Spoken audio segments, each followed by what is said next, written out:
All right, well, we're going to go ahead and get to our second series of the night, the final series of Week 1 of the Global Games. It is going to be Brazil taking on Indonesia. Now, Brazil is represented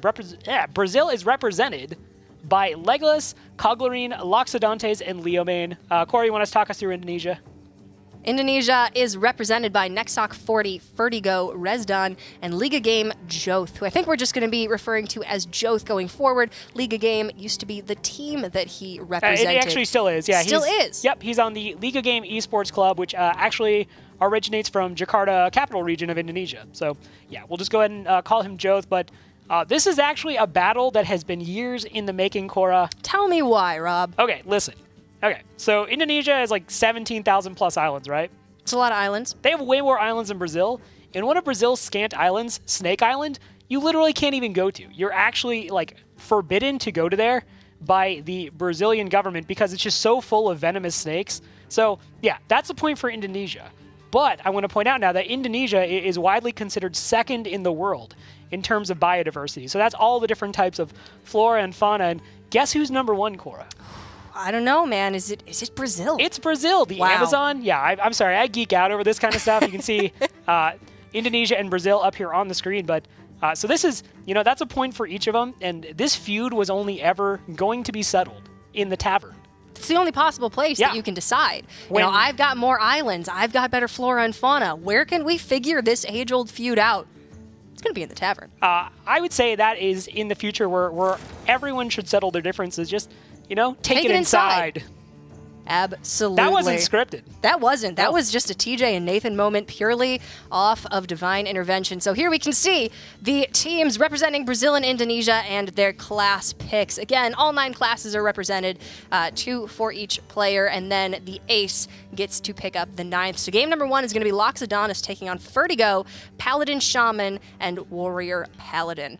All right, now both of these teams representing Group A. Let's go ahead and take a look at where we're sitting at this point. As we mentioned earlier, Sweden got off to the hot hand. They are currently 1-0 in Group A. China unfortunately fell 0-1, and that was something that was a little bit surprising. Some people, a lot of the pro player community, had actually predicted was going to take that series. So hats off to Sweden. For China, got to go back and figure out what they can do differently. But after this match, we will know a little bit more about Group A as Brazil sets to square off against Indonesia.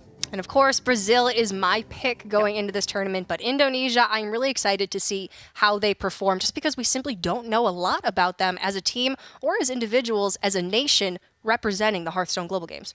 Yeah, I actually reached out because we want to make sure, when we're representing these countries up here on the desk that, we take the time to talk to those players. So I spoke to Nexoc 40 a little bit as he is the team anchor and also the team captain, and kind of asked him, what is Indonesia looking to prove in this tournament? For him, he feels like, people look at Indonesia and they immediately underrate them. They don't think that they can necessarily compete. And, Brazil's a powerhouse. As I mentioned, South America is coming hard in this tournament. So for Indonesia, the name of the game is coming out here in proving that they can compete with the best. Well, game number 1, going to be Loxodontis on the Shaman and Vertigo on the Warrior. Of course, Warrior, Quest Warrior, and Pirate Warrior are the 2 big builds that we've been discussing today. And then the Shaman, we just saw Elemental Shaman from Snail take out the Priest from Joan. I imagine we'll see an Elemental Shaman again, although I don't want to write off Murloc Shaman. It's a decent deck. I just think Elemental Shaman is definitely the way to go here. Yeah, I want to point out, too, in terms of the delta between these 2 players, Loxodontes is someone who has been all over Copa America. He represents Keep Gaming along with some other of his countrymen. So, he is playing in all kinds of open tournaments, and he actually won a Copa America season. That's absurd. Vertigo, on the other hand, is very new to competing.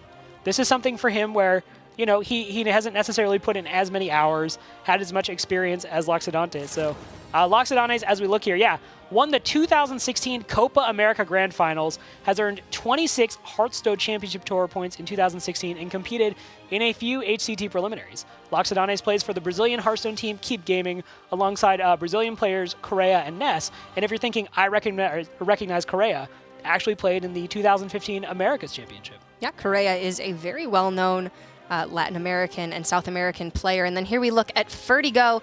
Doesn't have much competitive Hearthstone experience, but super excited to be here. And that is incredibly important. If you have that drive, then you are going to represent your country well. Loves visiting the Hearthstone community HSID in Indonesia. And he also loves satay. It is skewered and grilled meat. I'm glad we're talking about the important stuff with this tournament. It's just teams of carnivores and shorts wearers. I mean, isn't that what's good in life?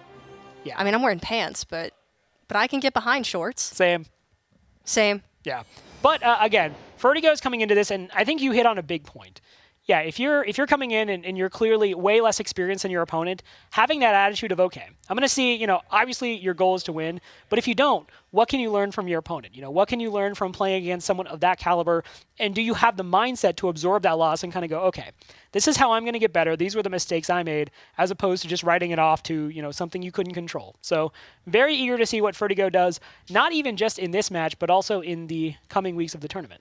It is very interesting to me that they decided to put Fertigo first in the lineup, as he admitted that he is not really experienced in competitive Hearthstone play. And usually you want to lead strong. We saw Australia leading with Naviute, and of course Argentina leading with Pei and Sei, two very experienced players. So for Fertigo to be kicking off this match for Indonesia, he's got a lot to prove. Yeah, and that's a tight-knit group over there again. So it's one of those things where, even though Fertigo may say, I don't have the most experience, like, hey, you know what? You got this. Go out there, give it a shot. We believe it. Let's talk about Fertigo. Can I just have this moment for myself? Yeah. So we are going to see Shaman versus Warrior. As we've seen thus far tonight, we've seen two Quest Warriors and we've seen an Elemental Shaman. I'd really like to see Murloc Shaman. I don't know if we are necessarily going to see it, but we can keep dreaming. I actually don't think it's I think it's an underrated deck, much like Indonesia is an underrated team. I think there's a lot of upside. And yes! Oh! We're going to unite the Murlocs. I'm so excited. You God. Okay. This is going to be a game for the ages. Unite the Murlocs Quest Shaman up against the Quest Warrior. All right, let me walk you through this. Imagine a world where you played a lot of Murlocs. Okay, are you still with me? 1 second. I'm there. Okay. And then you play 10 Murlocs, you get a giant Murloc. Okay. How big? It is an 8/8 Murloc for 5 mana. And, that's big. Okay, it also refills your hand with random Murlocs. How many Murlocs? That's 10 Murlocs. That's a lot of Murlocs. That is a lot of Murlocs. It's, like I said, Mega Fin is mega fun. This is one of those decks that I actually had an alarmingly high win rate with, and I stopped playing because, I wanted to see the rest of the meta. I wanted to try out some other stuff, but I'm pretty sure I clocked it at having like a 68 or, 67% win rate. Oh dear. That's like approximately 2/3 of your games. Yeah. That's pretty strong. And I think more importantly, it has an okay chance against Quest Warrior. I think that is the most important thing going into this matchup. But certainly Indonesia's best tools fighting against these early Murlocs are going to be Fiery War Axe, Ravaging Ghoul, and Slam. So 3 great cards early in the hand for Fertigo.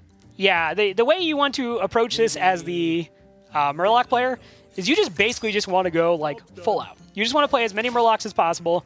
You want them to just expend resources because they don't really have a lot of great card draw, right? It's Acolyte of Pain, it's Shield Block. So once you get them to use those resources, that's about the time you're activating Megafin.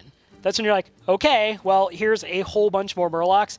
And depending on your draw off of Megafin, you can just get like some zany stuff here. You can get Murloc War Leader, Bluegills. You can get Murlocs that allow you to discover other Murlocs. It's just a child's joy. You've got a big smile on your face. It just sounds like this is a deck that you thoroughly enjoy. And of course, the Taunt Warrior has the natural removal in the form of Brawl, which if they're able to run the Unite the Murloc Shaman out of Murlocs and out of cards in hand, they're just going to win the game. But Loxodontis doesn't really have any other win condition other than just go ham with Murlocs and go for it. Yeah, I mean, that's... Look, if Fertigo survives the onslaught past, like, turn 10 or 11, he's probably got this. But there's a pretty solid chance he just gets run over by Murlocs. I really think this is going to be kind of a thing where people are like, oh, Unite the Murloc, maybe it isn't necessarily that strong. I could just play Elemental Shaman, but look, you got options. Options are never a bad thing. Yeah, we see in hand for Loxodontis, Primal Fin Totem. This is another one of my cards from the set that I really enjoy. So it's a 2-mana 0/3 totem. And at the end of each turn, it summons a 1/1 Murloc. So that Murloc, no fancy bells or whistles, it's just a little Murloc with a stick. It's coming to get you. But it counts towards the number of Murlocs you need to have for the quest, and it pretty much demands attention. Like, you are saying, okay, you're going to have to use a Fiery War Axe charge on this. Yeah, actually, this totem is one of the better cards I really enjoy coming out of Journey to Un'Goro. Great in Arena, and of course, slots right perfectly into this Unite the Murlocs Shaman build. And then, of course, call in the finishers, shining in this deck. It summons 4 1/1 Murlocs. They all count towards the quest. There's a lot of ways to play one card and sort of cheat the amount of Murlocs that come out of that card. Yeah, we see Loxodontes here. You know, you're thinking probably at home like, hey, play a Murloc. Come on, play the totem, play the bluegill, whatever you're going to do. But, you know, it's one of those things where he's trying to map out these turns. We see Barnes. That's not an inclusion I've seen thus far in many of these lists. You know, obviously it does probably summon another Murloc, so that gets you closer to your quest goal. But I'm trying to think what, you know, high roll potentials would you be looking for off of that. Bluegill Murloc stands out to me, maybe Murloc War Leader, anything that just has charge or instantly buffs the board. Also, the 1-mana Murloc that gains +1 attack for every Murloc that you play. Maybe that can help you get in some fancy damage there. So Barnes certainly makes sense in this list, but it's definitely a couple different cards that I think we're used to seeing in the Murloc Shaman. But that, again, just goes towards the point that none of these decks are perfect yet. Everything is still in the developmental stage, and everything is still being refined. Taunt Warrior, however, seems like it's getting pretty close to finding the ideal build. Yeah, shout out to Ray C, who's really put in a lot of work into kind of refining that list. He has some great guides out there if you're looking, you know, at how you at home can cheat and play a bunch of taunts. Ray C's got you covered. He knows how to cheat death, and he knows how to cheat out some taunt minions. That is what Ray C really shines at. Gentle Megasaur. Yeah. It is the Adapt All Murlocs. It is absolutely backbreaking. When you have a board full of Murlocs, there have been more than games that I can count on hand where the dinosaurs come down. I'm like, dinosaur, make my Murlocs hit harder. They all get +3 attack, and they just go.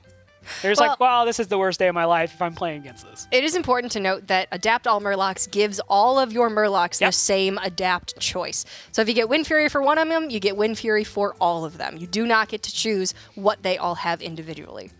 It's a very satisfying thing visually. Even if you don't necessarily get the choice you want, there was a point where I made all my Murlocs stealthed, and I was like, oh, they're all Finge's disciples. Like, that's pretty cool. Like, Finge is in this deck as well. Just what everyone wants. More Finge. Oh, yes. All right, Sounds like a Rockpool dream. Hunter, a new minion for Un'Goro. You know, pretty straightforward, +1/1. Visually, I love his card art. That's just the way to live, you know, just kind of walking around with your stick, just buffing other Murlocs, hitting people. I'm a simple man, Core. I like simple things. Rob, I have to stand next to you for, like, the next 10 weeks, and now you're talking about hitting people, and Nah, I don't know. production won't give me a stick. They know better. Maybe... There's flags behind us. Oh, well. It has to be a stick. Vertigo, in the meantime, kind of figuring out how he wants to approach this. The Murlocs are slowly but steadily coming, and Vertigo has to kind of figure out if there's a way he can get onto the board. And the thing is, Taunt Warrior doesn't necessarily do it that quickly. Like, yeah, you have Stonehill Defender. You could put that on the board, but that dies pretty easily to Murlocs. You have Bloodhoof Brave. That can get on the board, and that can cause problems. But Alley Armorsmith is really where you first start kind of giving the Murlocs problems. Now, again, since we can't see the list, we don't know if Loxodontes is running any kind of taunt or anything like that. But in the version I run, that's usually where my taunt goes, to an Alley Armorsmith. So many choices. I mean, the Taunt Warrior build is just so straightforward that the game plan it's trying to execute, you know, with all likelihood, the best play that they would have every turn and what they're trying to do. And when they get that quest, well, they probably just win the game. So, the Murloc Shaman, this matchup actually really... It's good. I'm very interested in. Again, in my limited experience, it is one that I feel like the Murloc Shaman actually has a pretty good matchup for. All right, there's the +3 attack, and I say let's get him. Of course you do. And Well, I mean, +3 health, you know, actually, not joking for a second, I think there's some merit to +3 health. Wind Fury, I don't think you're really getting the most bang for your buck here, but I think you could go +3 attack and feel good about it, although your opponent not being on low health, it's kind of one of those situations where I believe, aside from the Megasaur, both of those Murlocs have 1 health. So you're kind of just begging to get Ravaging Gould at that point. So maybe the health is good, and then you try to get to a point where you're like, all right, I have my War Leader. I'm ready to go. These Murlocs are very durable. They're sustainable. Yeah, the more I think about it, I want Rocky Carapace. Yep. They agree. Just trying to decide, do we want that fast damage now, or do we think we can get more damage over the long haul by extending our Murloc's health? And ultimately, that's what Brazil decides to go with. And now, Fertigo is going to have a little bit of a tougher time removing this board. It just feels so bad to have to execute a 2-mana minion or Shield Slam. I mean, that Murloc's got a stick. You can't just leave him up. That's a problem. Execute It's is scary. the solution. Yeah. Execute is the solution. It looked like Fertigo was considering Shield Lock, Shield Slam on the Megasaur. No, I actually, despite Fertigo not having the most experience, I really like the amount of restraint he's showing. He's not just tossing out like 1 spell to 1 Murloc per easily. Like he's waiting for something come down or something to come down that is actually just a threat. And he's like, okay, now I'm going to use one of my removals because he understands that there is such a premium in this matchup. Well, and it is important to note, again, teams are allowed to communicate with each other. So although these men are playing alone, it looks like they are on comms likely with their teammates, Sure. which is why these turns are taking longer than Standardachi's turns, that's for sure. Because they're debating, well, this is what I have, what is the best play here, and they're really talking that through. So really happy to see that. Yeah, and I feel like whenever I've seen some of the Brazilian guys in the past playing, I feel like they've taken their turns a little bit quickly for my liking. So, you know what? Hey, you're here. Enjoy it. You're competing at a high level. Just make sure to take the full turn length.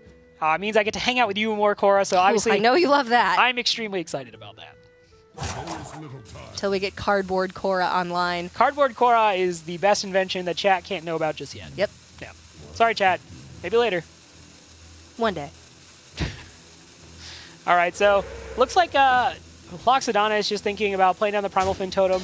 Cold Light Seer isn't terrible, but I don't necessarily know that you're getting too much value out of it, so probably okay to skip. Doesn't choose to use the Totem. Is that strictly to play around Brawl, you think? I would have to think so. Honestly, I wouldn't be too upset if this board were brawled for me. I think, yeah, you'd like to get Cold Light Seer off in the next turn and get some really hardy Murlocs on the board, but if this draws a brawl, great. That means that when I drop Megafin, the Murlocs in my hand likely aren't getting removed. So, yeah, maybe some restraint shown there by Brazil. I don't think the Totem would have done too much good either way. Yeah, they need to start getting to the point soon where they're going to finish the quest. They're going to get the Megafin, get the reload, get the 8/8. We do see a Dire Horn Hatchling come out, which is even cuter when so it's cute. animated. I don't have one of those golden yet, but man, I'm just getting Land Before Time vibes, and it's Yeah. great. I'm super happy about it. I really wish Dire Horn Hatchling was just a pet I can or a pet I can have in real life. That's a pretty cute dinosaur. That's a pretty good dinosaur. Now, over on Loxodon's side, he's also probably thinking about that cute dinosaur. He's like, do I kill it? Am I a bad person? Could I not kill it? Could I just leave it up? He does have the Lightning Bolt, though, so there is a world where he spends all his mana this turn, just goes Bluegill Warrior, Cold Light Seer, buffs up the health of these Murlocs, commits a Lightning Bolt. It looks like... Rob, you must be psychic. I don't know if he's going to actually play the Seer here. The Seer is a very valuable resource in this, because there's a point where you essentially say, listen, the only way you get back to this board is Brawl. So I really do respect holding it here, but I think... I don't know. I don't know if playing not playing a Totem is necessarily the best way to approach this every turn, because I do think the Taunt Totem is fairly relevant. You've only seen one War Axe. I don't know. Maybe it's fine. Well, you know what? It's consistent with the game plan they went for on the turn prior. This is actually exactly the same board that Loxodontis had before his last turn. Yeah. So, It's also worth noting that if he played a Totem and he got called in the finishers... yeah, then you could not. Yeah, so that's another point. I'm just trying to wrap my head around like why you wouldn't do that, but I think that's pretty fair. Okay, this is now this is good. I think this is the time you commit the Cold Light Seer. Murloc War Leader is probably the best Murloc in the game. +2/+1 to all Murlocs on the board, and the biggest combo piece that a deck like this has. It turns Call into finishers. It turns these 1/1 Murlocs off of the totem into something that you can actually go offensive with or use as great value trades. Yeah, pretty good assessment there. I just think the way your hand's going, like, okay, you need to start working with the resources you have. You're not playing Barnes yet for some reason, and on this turn it just doesn't work since you don't want to play totems anyway. I think it's just time to go. Getting very close to completing the quest as well for Loxodontes.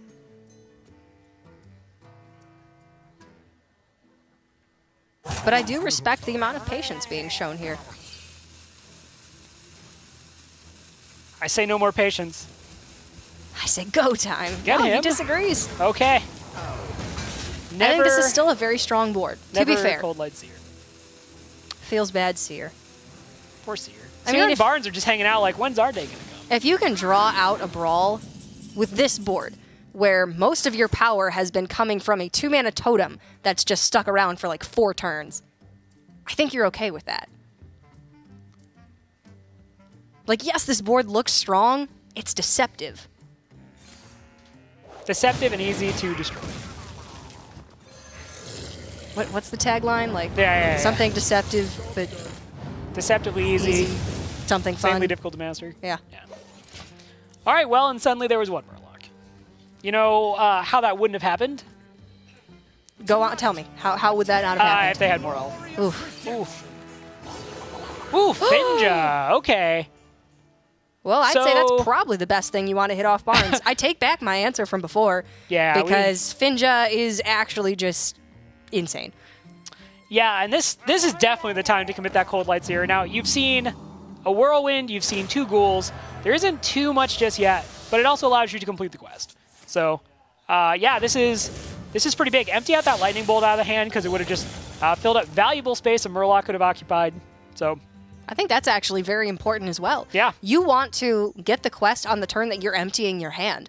And this was really the first opportunity for Loxodontes to play Barnes, and it wouldn't have cluttered up the board too much.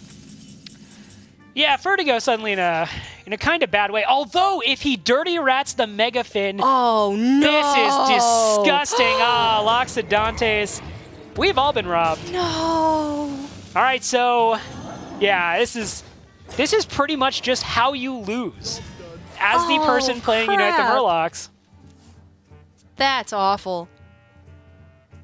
All right, so, okay, taking a step back now, you still have anything. You basically play now like Brawl doesn't exist, Deathwing doesn't exist. Those cards, not in that deck. You can still draw a couple of Murlocs out of your deck. Hope you get that second War Leader. Hope you get a Bluegill. But yeah, that is absolutely terrible. I mean, you never want to say it's over, but, Unless you're in a relationship you don't want to be in anymore. Then you want to say it's over. okay. Sure. Fair. So there are some situations where you want to say it's over. Thank you, Cora. Just ask for a little bit of recognition sometimes. Whatever you say, Rob. I'm happy to help. All right, so let's see what we get. Okay, Cold Light Seer and Rockpool Hunter not going to get it done. So, all right, Loxodontes has the big board. He's just basically saying no Deathwing, no Brawl. He's going to get some pretty man. bad news here. Yeah, Drakefish is Yep. you know one of those times where you want to say it's over. Yeah, this is now. It's done. Yeah, I didn't. I was so keen on the Deathwing, but that does it too. And Vertigo Vertigo celebrating. breaking a smile. Loxodontes, in all honesty, will never break through that 4-8, let alone hit face. This is the. But what about a 0-1? I said he wouldn't break through a 4-8. He can break through an 0-1. Unfortunately, it looks like he's going to be going down 0-1. Damn. Thanks, Brutal, Rob. wrecked, savage. Oh, Paul's not watching. Yeah, I mean, okay, 4-8 down, but Now we have a very long way to go. yeah. It's not going to happen for Nope. Brazil. At least in this one. There's just one game. And I want to point out, like, when we evaluate the merit of this deck versus Elemental Shaman, I want to point out they were, this was going fine until that Dirty Rat. That Dirty Rat came off the top, and look, 2 copies of Dirty Rat are in Taunt. You just know that. But Yeah, it was really fortunate for Fertigo. But yeah, Fertigo was very judicious with his resources and ended up getting that win pretty handily. So congratulations to Fertigo. And that's got to feel pretty good as someone who we were just saying kind of comes in here as way less of a competitor, at least in terms of overall record, than someone like Loxodontes. Absolutely. Fertigo, I was musing on the fact that Indonesia picked a player who admitted he doesn't have much competitive Hearthstone experience to take the lead in this series, but he did a great job. He picked up a win. He put Indonesia on the fast track to win this match and keep my 0 and many record of correct predictions in the Hearthstone world. Yeah, and I want to give a shout out to Fertigo for when he actually had that moment where he got the dirty rat. We saw he was very excited. We saw the fist go up. Honestly, it's something that never gets old. Not on the community team anymore, but as someone who is more community focused in general, seeing that level of excitement when someone gets that big play and someone gets the win, it never gets old for me. So hats off to you, Fertigo. Cool to see. But we are ready to get into match number 2. It is going to be Leo Main taking on Nexoc 40. We mentioned earlier, Nexoc 40 is the anchor and captain for Indonesia. So he's kind of coming in here. He's saying, Fertigo, you've done your job. Time for me to do mine. Pass the torch. This is like a Hearthstone relay race. Yep. And now Fertigo has run his lap, and it's time for Nexoc 40 to take over and try to take down Leo Main, the Druid up against the Shaman for Nexoc. Do you think it's going to be another Murloc Shaman, or is it likely just to be the safer bet, which is the Elemental Jade package? I'm going to say probably the Elemental Shaman. It seems like, and this is an observation that's mostly just anecdotal evidence, but in the time I've been casting, it really does seem like Asia Pacific, specifically as a region, really values those kind of more mid-range Shaman builds. So that's what I would guess, but again, we don't know. On the other hand, I do want to call out, and this may be a story it feels like we're repeating over the course of the global games, but Leo Main is the sort of player who is out there constantly on ladder. He's out there constantly competing. He is good to go. This guy is an absolute terror, so very excited to see what Leo Main can do. Nexoc 40, though, he has some backup this time. He's got a friend. Certainly, it's nice to have other people around you when you're playing Hearthstone. Whether or not that's one of his co-teammates, we'll have to see moving on. I just want to point out Nexoc 40 is wearing the School of Face Studies shirt, which I am desperately trying to find a copy of. But, Coral, why don't you talk about Leo Main a little bit? All right, so Leo Main, he's competed in every HCT championship, preliminary, playoff, as they're now known, since 2014. That's quite a lot of preliminaries and playoffs. Top 8, 2015 Copa America Grand Finals, and top 8 at the 2017 HCT Americas Winter Playoffs. So just one round off.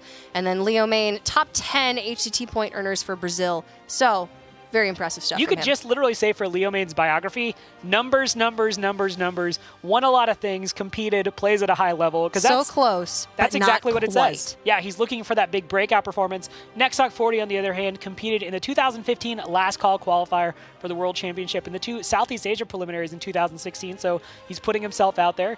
Nexoc 40 was the third highest Hearthstone Championship Tour point earner from Indonesia in 2016, and his favorite food dish is called pasel, which is a mixed vegetable salad with peanut sauce dressing. No meat. Sounds good to me. No meat. It sounds good. I'm trying to root for you, Nexoc, You know, but I don't Rob, know. you need to have greens in your diet. It's good for you. I have heard this so much recently because I'm turning 30 in like 2 weeks, and people are like, Rob, you're not a young man anymore. No, meat always. I mean, you're not old, and certainly that's admirable. Proved that eating your protein and your healthy greens can do a world of good. Maybe I'll consider it when I've just given up on just balance, a Rob. life of joy. But Nexoc, I will not begrudge you your choices. You're a cool guy. Enjoyed talking to you. As I said earlier, he feels like Indonesia is coming in here underrated. And, being honest, rightfully so. I don't think Indonesia's really had a performance to speak of, even within the Asia-Pacific region, that really necessarily merits a call-out. So I think they have a lot to prove here. And going up against Brazil, a team full of players who have just been playing forever, been getting high results, high finishes, and are just always creeping further and further to the point of really the main stage, this is a great opportunity for Indonesia to come in and show what they're made of to the rest of the world. Yeah, Brazil and Leo Main, close but no cigar, I think is the story of their Hearthstone careers. And then Indonesia, underrated and unknown. Yep. I would have to say, I just did not know any of these players going into this tournament, having done some research. Now we're more familiar But certainly they have a lot to prove, and this is going to be an old-school Jade Druid for Leo Main, and that Elemental Jade package for Nexoc 40. Jade Druid was a Druid build that I grossly left out of the options, and that was terrible of me, because certainly Jade Druid is very viable still. Yeah, I mean, you talk about decks with inevitability. Gadgets and Auctioneer keep cycling into the Jade spell, the 1-mana Jade spell, and you're good. You just keep making increasingly large minions, and you just drown your opponent in golems. Feral Rage coming into hand. Interesting to see that card chosen over the recent 1-mana addition from Journey to Ungoro. Gonna need to see how it plays out for Leo Main and the Brazilian team. Yeah, I mean, I think the flexibility you get from Feral Rage maybe justifies the fact that sometimes you're getting less health, you're not buffing a minion, because you can actually deal with an early board. Feral Rage, though, kind of to me feels a little bit of a relic from an age where you had to have an answer to Totem Golem, you have to have an answer to Frothing Berserker, so I agree it's an interesting inclusion. Would expect to see Fandral here, though, which can definitely help you get value out of it. Yeah, Fandral is certainly a huge reason why you would want to be playing Feral Rage, because then you, in a lot of cases, can get 4 attack and 8 armor instead of just armor and a +1/+1 buff. Man, I love seeing Nexoc 40 and the crew in that bottom window. They're just sitting there laughing, having a good time. It seems like so far in the global games, when we've seen teams come together, they've always been sitting, they've always been laughing and having a good time. So, win or lose, you get to hang out with your friends. You're competing for some prize money for the pride of your region. It's just overall a really cool experience and something awesome to see.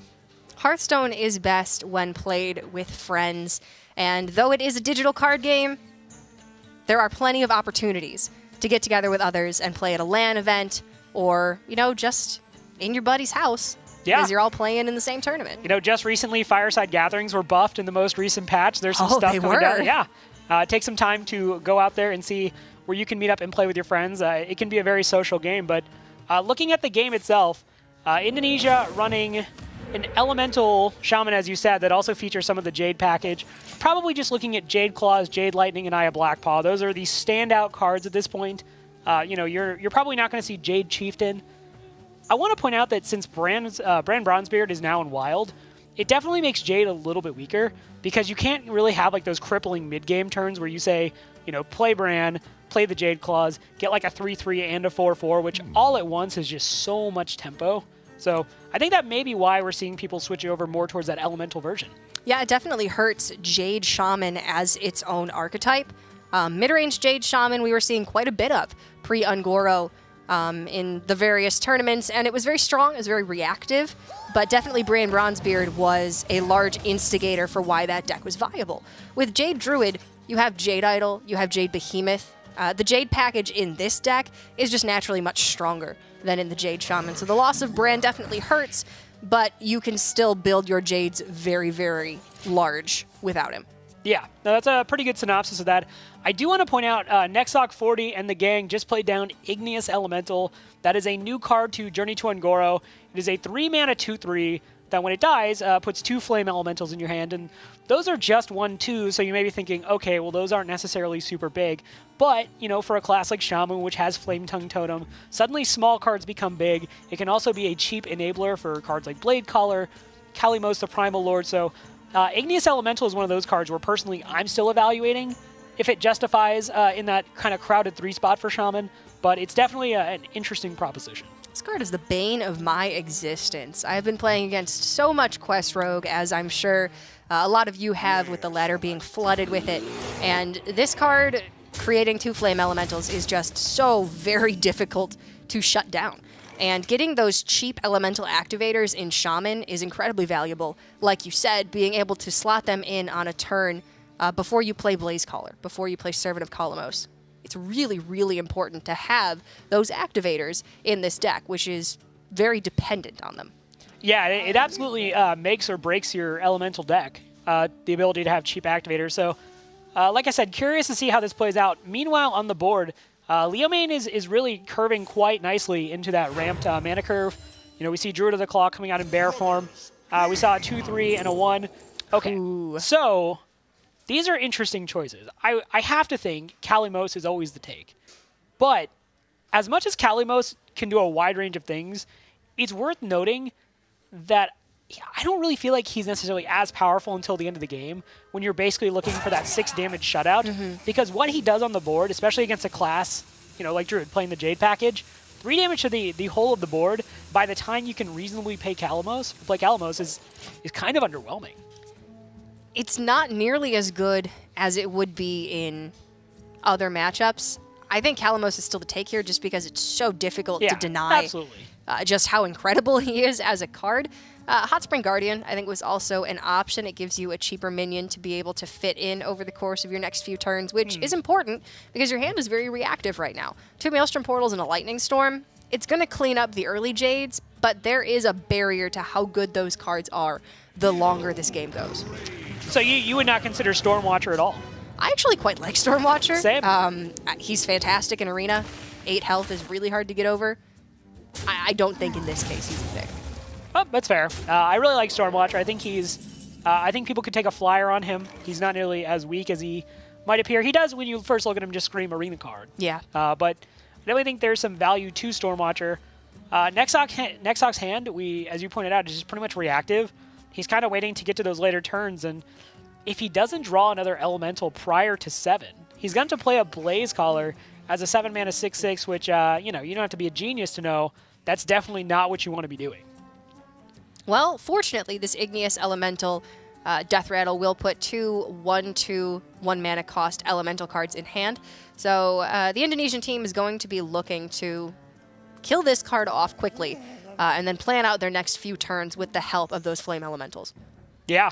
And we see here they're considering just Lightning Storm, and I would imagine possibly just following it up with a Maelstrom Portal.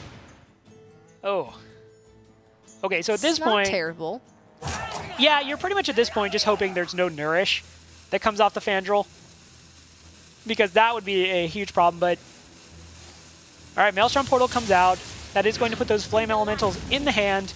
Light Warden, let's just be honest, it's a 1/2. It's better than a 1/1. Yeah, that's true. That is statistically accurate. Thank you, Rob. I'm glad to be able to... I give you the Twitter check mark on that one. That's verified. I'm going to take that one home with me. Yeah. Frame it. Certainly Nourish would be the absolute most backbreaking card to come out here for Leo main. Jade Idol is good enough. I'd say you definitely want that to come down this turn. And Feral Rage, well, it seems like there's a lot of value here. I think you might actually want the 4 attack later on in the game, so I don't think you play that this turn. Yeah, I'd have to think about that one. I don't want to just agree, but thinking about Feral Rage, the 4 damage, I think you reach a certain point where what is the Shaman really playing that is 4 health?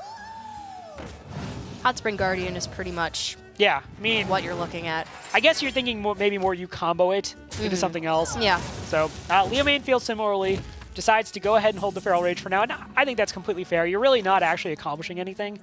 He holds the Jade Idol as well, which I think is very telling that, well, one of two things. Either he doesn't think that Indonesia has 1 damage removal on the Fandral this turn, which they do have the 2nd Maelstrom Portal, or there's other cards in his deck that he would rather draw at this point than other copies of Jade Idol. Yeah. I mean, that's usually how it goes when you don't just jam the Jade Idol when you have Fandral down.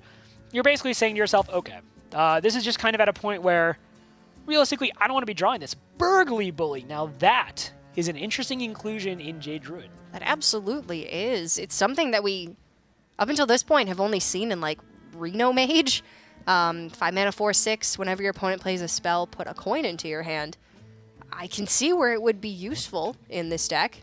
It's an interesting inclusion. Yeah, it's definitely... If you're playing Gadgets and Auctioneer, right, it's great. And it has a lot of matchups where it's going to shine maybe more brightly than it would in certain matchups. You know, if you're running into Zoo a lot, you're probably not going to play Burgly Bully. You're looking for very specific decks that play a decent amount of spells, and I think Shaman's fair. Shaman's kind of middle of the pack there. You know, that said, you've already seen 2 Maelstrom Portals. You've already seen a Lightning Storm, so you've seen a pretty good bit of what you imagine is kind of in this mid-range Shaman deck. In the same vein, though, if this draws a Hex, I think that's pretty good. That's a Hex that may not be going at your Eye of Blackpaw. So I think the Burgly Bully actually fits in quite well. We were seeing 2 Druid of the Claws in a lot of Jade builds prior to Ungoro. Maybe you just remove one of those, go for the same 5 mana 4/6 stat line, and think that the coins are going to be more useful than Taunt or the ability to charge. Yeah, so Indonesia has kind of an interesting turn here. They feel like they have to get the value from the elemental synergy. Can't blame them for that. Unfortunately, they were unable to deal with Burgly Bully, but the upside of Burgly Bully is it's just a 4/6 on their turn. You're not having to worry about that power being activated, so getting a 6/6 on the board is pretty good, and Leo Main in a position that a lot of time Druid doesn't find themselves in, which is low in cards. Yeah, this is very unusual. They haven't drawn Nourish yet, Yep. or Gadgets and Auctioneer, so that's going to be their main card draw in the build. And Indonesia has just been very intelligently utilizing their resources this game. Yeah, it's one of those things where as the Elemental Shaman player, like you have big power turns coming up. So long as you just allow yourself to get to those turns. That said, you do know that Jade Druid will eventually run you off the board and end the game if you don't deal with them in a timely manner. But this mid-range point is really about when the Elemental Shaman seems to hit its power spike thus far. So, yeah, maybe if you run Pirates, it's a little different. The version Boar Control runs that I've been playing has Corsair and it has patches. But yeah, this is pretty much the pace that I think Indonesia wants to be going at. Well, the choice to keep the Feral Rage for later, coming in very hot for Brazil, able to remove that Blaze Collar and really just trying to get value off of this Burgly Bully if they possibly can. Yeah, and at 18 health, you're not really very low here, but 4 damage over multiple turns can start to stack up. It means something. It's valuable. Yeah, the question Indonesia has to start asking themselves is kind of when is enough, and do we foresee a situation where Hex is going to be more valuable? And obviously, knowing what Jade Druid does, you do realize that there are going to be bigger fish to fry, so to speak. But is it going to matter by the time you finally get to that point? Well, that's certainly what they have to be figuring out here, but there is just so much value in hand for Indonesia. Nexoc 40 going to be pretty much playing an elemental every turn from here on out, and there is another Kalamos Primal Lord. Yeah, you know what I'm saying? Let's just take Kalamos. It's just so good. I mean, or you could take something that does 3 damage, just period, or you could take Kalamos. I think you take Kalamos. I think I like Kalamos. Yeah, it's pretty good.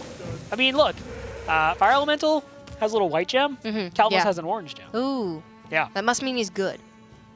And I mean, like you said. Hemet Nessingwary. Yes, Hemet Nessingwary, he's so good. Like you said, eventually the Jade Druid, they have that inevitability factor where the golems grow just so large, and if you have Jade Idol plus Gadgets and Auctioneer, you cycle till the cows come home, and you build up that huge board state. But looking at Nexoc 40's hand right now, it is so full of value, removal, board pressure, everything that they could possibly want, except for really AoE clear, which wouldn't even matter at this point, because Brazil's minions are going to be getting too large. Yeah, no, that's a valid point there. And okay, Jade Behemoth comes down. This is definitely something Leo Main wanted to see. He can also cycle here. He has broken the cardinal rule of Hearthstone, and he Leo cycled Main. last. Leo, man, come on. Nah, he's actually going to keep the excess mana. That's something that is really fantastic to have if With the you draw Gadgets into that Gadgets and Auctioneer. That big if being the factor here. The point of the story being people watching that Leo Main has a plan here, so, Don't knock him. I don't want to see any of that playing draw wild growth last here. No, this fail was finish. absolutely correct by him. Yeah. That's what he's going to need to get back into this game, is an explosive Gadgets and turn. So definitely heads up play from him, realizing what he needs to do to, progress his agenda. Now on 9 mana, Indonesia, you see Kalamos. You have 2 Kalamoses. You have Kalamai in hand. Kalamai Primal Lord. You just want to go. But yeah, unfortunately, not going to be the way this plays out. It is important, though, that you play another elemental, and, Nexoc 40's health total, sub 15. Pretty low. Yeah. The Burgly Bully sticking around for yet another turn. Yeah, that 6 health stat line, I cannot imagine that is here because of Blaze Collar, but it is certainly doing work against Blaze Collar. Just that 1 point of health really makes it an absolute nuisance to clear off the board. A Jade Behemoth picked up for Leo Main. It's a great card. It's a good draw, but it's not what he was looking for. He wanted Nourish or Gadgets and Auctioneer at this point because the hand size differential is just in favor of Nexoc 40 and has been for so long in this game. Yeah, Leo Main's going to go ahead and just offer up the excess mana. He's going to say, okay, I just need to get something going. Now, he has the Innervate, so he could, play the Jade Behemoth. He could also play the Druid of the Claw if he just decides, okay, I just need to get stuff on the board now. I've seen both Blaze Callers. It looks like he's going for the Caller swipe. would be terrifying. Yeah, I don't know we want that. Just pushing damage. Yep. I think Leo Main has identified, especially with the Druid of the Claw draw, he's not waiting for Gadgets and Auctioneer anymore. If he can just kill Nexoc 40, no amount of cards in Nexoc 40's hand can stop that, except Kalamos Primal Lord. I don't know if you know this. He can heal you for 12. Yeah, I've actually... okay, I feel like most people would expect this. I mean, I actually didn't know he could do that because I always just hit the 6. Fair enough. Yeah, I'm like, oh, we could just do 6 Deal damage. 6 damage, deal 3 damage to your opponent's board, restore 12 health to your hero, or fill your board with 1/1 elementals. Wow. He's a greater healing potion. That's really cool. I mean, I learned something today. I don't know we could do The that. more you know. I mean, I guess in this situation you heal. That's fair. Well, I mean, there's still 9 on Leo Main's side of the board. He has 3 Calamoses, by the way. Let that sink in. That was the first of 3. Oh, that's 36 health. That's too much. That's definitely cheating. That's a lot. Yeah. And Leo Man is just waiting for that train that doesn't appear to ever be coming into the station. He's just like, why have you forsaken me, card draw? All right. Nourish, where art thou? Nourish, my prince. Sweet Nourish. Sweet Nourish. Unfortunately, Nourish just not showing up, and Leo Man's like, okay, now we set him to 8. We got this, right? We can totally finish this game. Oh. He's gonna be in for some bad news. Because it's second Calamos, the Primal Lord. He's like a bad anime villain. He just keeps coming back at this point. You're just like, why are there so many of these? All right, that's a worthy hex target. Yeah, you're giving up a coin, but I mean, who cares? Leo Main's on 1 card. He's not a mage. He doesn't have Antonitis, so you probably feel pretty okay about this. Yeah, coin. I mean, you clearly know Leo Main doesn't have any card draw in hand. He would have played it by now. Ooh, and the Style Hot Spring Guardian. Like, by the way, it's a taunt. It's like, I don't need 12 health right now. This is good. It's good enough. And you still have both Calamos in hand. So it's pretty much Nourish, and I'm not even sure Nourish does anything. Okay, there's Gadget's hand. There's the coin. What do you need? What is the exact sequence of draws? Jade Idol. Jade Idol. Wrath. I think you need a Wrath to kill the 7/3. Deathwing. Jade Blossom not doing It's it, but you play it okay. anyway. You're gonna get a 6/6. Generates a minion. That's important. Yep. Oh, hey, look, it's that guy. Man, that sucks. Nourish. Game started a few minutes ago. Just a couple, buddy. You're a little late. Fashionably late. Unfortunate. Maybe. Fortunately, Leo Main still looking at a bad spot here. Okay. So the Flame Tongue Totem could come down. Well, actually, that's just game. Oh. Kalamos deals 6 to face, 4 extra from the Flame Tongues. That's going to be 9, 14, 18 plus 6. Yeah. You know what? That I believe just that's does 24. That's lethal. it. It's pretty good. Good job, Well, Calamos. I'll be damned. Kalamos the Primal Lord. If you're playing Elemental decks, it's a pretty good card. Leo Main looks pretty stressed out about the second Calamos. I'm not sure what he would have done about the third one. I think it's probably best he just doesn't know. Don't watch the VODs, Leo Main. You don't want to know, man. It wasn't good. It didn't end well for you. you're But out it there- certainly ended well for Indonesia. I was gonna say, if you're out there watching and you know Leo Main, just shoot him a text. Be like, hey, don't watch Don't that. look at it, dude. Yeah, and Indonesia now up 2-0 on Brazil. I mean, actually, I should have just known because I have the worst track record of predictions of any caster, I think. Yep. So, you know what? All things considered, this isn't all that surprising. But I think for anybody else, maybe, that certainly knew as little about Indonesia as we did going into this tournament, this is a bit of an upset. Yeah, and I want to stress at home, like, this is the best period for a team like Indonesia and kind of come in here and start making their mark because, you know, this isn't coming down to everyone knowing the list and we're all just seeing who plays them better. There is a huge element of, okay, what decks did you bring? How did you build them? You know, we saw Elemental Shaman. This is a version that's slower. It is running a Lightning Yeah, Storm in very there. At much least so. one we saw. It isn't running Pirates. And it's one of those situations where Leo Man kind of brought an unconventional deck too. Kind of a deck from a month ago. But it works out for Indonesia. And we're going to head into match 3, which is going to be Koglarine versus Rezdan. And I want to point out, Koglarine, team captain. This is the guy. He is the team captain. He is the team anchor. He got in through Hearthstone Championship Tour points. This is the guy who's going to have to turn it around. He is their ace. If anybody's going to do it, they're putting their money on Koglarine, and I think that is wise of them. And he is opting for the mage, and Rezdan is going to be bringing out good old Rexar. You can go ahead and for sit his I got first this showing. one. You sure you want to No. self-cast for the next 15 minutes or so? Steady shot every turn, forever. Rezdan. 15 turns, you win the game. Rezdan's going to be on that Hunter, and Hunter has just undergone a renaissance that is a mixture of both getting new options from Journey to Ngoro, but also just Totem Golem going away. Totem Golem isn't wild now. He can't possibly hurt Rexar anymore. Totem Golem rotating out, honestly, just opened up so many possibilities for deck building in this game. And you know what? We're all guilty of Totem Golem, but it does feel good to see other minions played on turn 2. All right, so we see Koglarine there smiling, looking like a happy guy, knowing, pressure's on him, but he's not feeling it. He's a seasoned competitor. And we see Rezdan, and Rezdan, similar to Vertigo, doesn't have a whole lot of competitive experience. He has competed in some Open Cups, so I don't want to sell him short, but he doesn't necessarily have the incredible background that Koglarine does. Koglarine, as we see, the second highest Hearthstone Championship Tour point earner from Brazil in 2016 with 55 points earned. That's only the second in Brazil. Brazil, like I said, they go Brazil pretty is hard. incredibly prestigious in Hearthstone. Yep, three top 8 finishes in Copa America Majors, including 1 second-place finish. It was also the Copa America Winter 2017 champion, so that's for the season. That's not actually the grand finals, which we were talking about earlier. And Koglarine has been 1 match away from qualifying for a Hearthstone Championship Tour major event, so a championship, twice now. I've actually casted some of those series. It's just heartbreaking for Koglarine. He really wants to just finally have that big win that is going to make him, someone that from the pros just know to someone who's a mainstream name.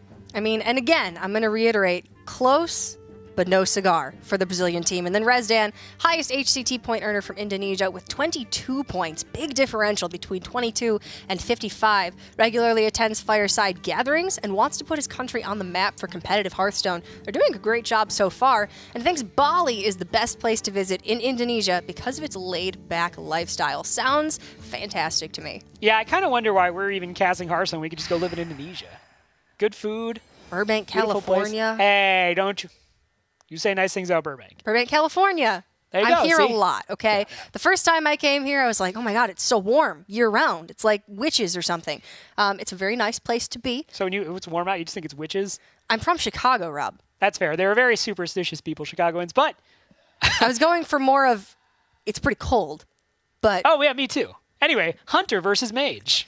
Great. Hunter, thus far, has really only had one amazing mode. The Raptor quest hasn't really panned out thus far. I think Firebat put out one quest or one video, is it overpowered? And that was pretty much the last anyone The heard answer of it. was no. Yeah, it can be run, and it does have some upside, especially, once it gets going. If it gets that quest done, just Raptor draw a card. Raptor draw a card. Hunters mark a big minion. Raptor draw a card. But, the mid-range Hunter has really started to shine. We've seen lists from Show, from Orange. Bloody had a really good list that he used to get top 20 on North America, so shout out to him. Mage, over on the side of Koglarine, we've talked about just how versatile this class is. It absolutely is, but this is already surprising me just a little bit. Kirin Tor Mage in the opener. I think we're looking at some form of a secret spin on the Mage decks that we've been seeing. Okay, so I've seen Kirin Tor Mage probably twice since the set released, and I lost both times, dude. It was the full Seeker package. It was Cabal Lackey. It was Kirin Tor Mage. It was Arcanologist. It was Mirror Entity Counterspell, just like you expected from the old Tempo Mages. Yeah. But yeah, I obviously we don't know exactly what's in this, which frankly makes this very exciting for me. This is one of those deck archetypes I've always been a big fan of. It actually makes perfect sense. Arcanologist turn 2 fits right into Kirin Tor Mage, plus a guaranteed secret on turn 3. I don't know. I'm excited to see if this works out. And then the Hunter build for Rezdan, we saw the Bittertide Hydra in the opening hand. It is a very...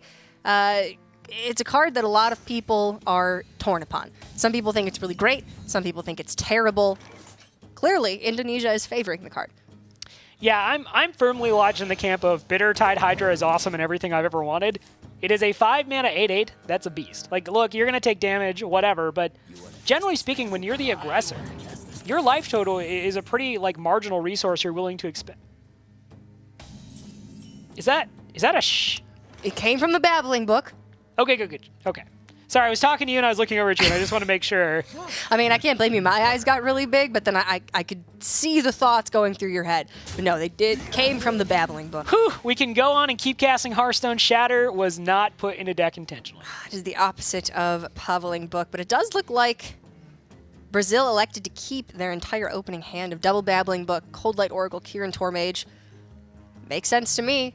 Book 1, coin Cold Light 2 if you want it, Kirin Tor 3. That's ambitious to me these days with the way Hunter's going. Like, it's just alley cat, and you're like, oh, look, kittens, and then they die, and then suddenly scavenging hyena. Yeah, like, Hunter goes fast these days. And, you know, fair, Hunter's always been a class that is doing its best when it's going fast, but I really want to see what secrets we're running in here, because I don't know that Mirror Entity is necessarily going to cut it. No, I mean, I have a feeling this is just a spin on the mages that we've been seeing. I'm sure we're going to see Ice Barrier, Ice Block, and then you just have Kirin Tormage as a vessel to get those spells up. Yeah. Crackling Razor Maw here. Okay, well, let's see what we get here. Death Rattle summon 2 planes just seems like the obvious choice, because realistically, you do want the Kindly Grandmother body to actually go away, so you can get the 3/2 Wolf. You're just putting more pressure on the board at this point. And yeah, this is... We see the Galoka Crawler in there, and we mentioned it at the beginning of the broadcast. Galoka Crawler, you know, usually you're going to run it in some decks to deal with pirates. The upside for Hunter is it's also a beast. So there's synergy with Houndmaster, synergy with Kill Command. I'm just giddy about the fact that there is an anti-pirate tech that also just specifically benefits Rexar. Yeah, I mean, you can just play it in every Hunter deck, and that can be your life. When you're not playing against pirates, the negative drawback is at its least in a Hunter deck, because it does synergize with all of the Beast synergy cards. So this is where it shines the most. Kagloran, we see Arcanologist coming into hand, so we may find out what secrets, or at least one of the secrets, that the Brazilian team has elected to put into this build. And Primordial Glyph coming off of the second babbling book is a lot better than Shatter. May give them a discount on a form of AoE removal that will come in very handy later on. All right, let's see what the options were here. We see Vaporize, Mana Bind, and Greater Arcane Missiles, and none of these really stand out to me. Now, Mana Bind is a secret that I have not touched at all. I think it could be cool in tournament, basically, where you can basically isolate what you're looking to face. Vaporize just, frankly, is garbage against Hunter, and good luck surviving long enough to play Greater Arcane Missiles. I mean, Mana Bind is a nice take. You get to play it this turn because of the Sorcerer's Apprentice on board, giving the additional 1 mana discount. Sure. It's all right. Great Arcane Missiles, you're going to be running up against a lot of 1/1 little tokens against the Hunter build, and it's never going to do anything for you. So, hey, maybe this way you pick up a Kill Command. I mean, there's also just the pressure of what that secret could be. And that's oftentimes, especially for mages who have some of the most impactful spells in all of Hearthstone. That's the upside of it. And, you know, when you're looking at Mana Bind versus Vaporize, you know Vaporize is actually just bad for you. Yeah. It could be a universe where Mana Bind gets you something that matters. A Kill Command could be a big deal. Kind of have to see what happens here, though. All right, so this is a big board from the Hunter, and I want to point out Koglarine is running the Cold Light Oracle, which, you know, is kind of a very common tool right now for Mage to dig through the deck. But the last thing you want to do is give an aggro deck more cards. That's supposed to be their drawback. They're not supposed to have a bunch of cards. Yeah, they start off very strong, and the Hunter has that consistent form of damage from the steady shot, but after a certain amount of turns have passed, they're living on the top of their deck, and Cold Light Oracle is possibly worse for you than it does actually benefit you by drawing the 2 cards. Medivh's Valet, however, is a welcome inclusion in these secret inclusion mage builds. 3 damage when you have a secret up, very strong. Yeah, I hadn't really necessarily considered much in the way of the secret archetype specifically for mage, but, you know, if Koglarine's bringing it, I want to say this is something that actually inspires my confidence to potentially go try this build, because he's someone who's not going to bring something that's bad. If anything, I would think he brought it because it's not something you're expecting. I think that's actually a great point. It's still only a week into Journey 2 on Goro's release, but I think people have really started to think that they figured out what the meta is. So if you bring something that's a little bit different, you try to catch them off guard, maybe that gives you an edge. Yeah, it is really kind of one of the major differences between this and the Hearthstone Championship Tour that, you know, if you're someone who feels like you have a better read on the meta and you feel a little bit clever, you can definitely take advantage of. And we see now Koglarine is going to get a copy of Kill Command, which, you know, can't feel great necessarily for Indonesia, but at least you know what that secret was now. And Medi's Valet is going to require a new secret to function. You don't have to worry about any of those kind of shenanigans at this very moment. I think a free copy of Kill Command is certainly welcome for Brazil.